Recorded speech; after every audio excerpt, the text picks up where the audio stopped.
আমি আমার ওয়াইফকে আগে থেকে বলেছিলাম যে মানে তার একটা প্রেম ছিল, তো আমি বলেছিলাম যে তুই প্রেম করছিস, কর, কোনো আপত্তি নেই।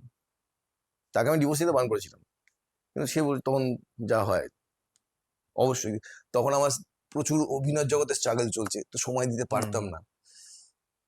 হয়তো সেই দুটো সময় দিয়েছিলাম ওই জন্য ছেলের জন্য ছিল, বাদ বাকি আর সময় দিতে পারতাম না।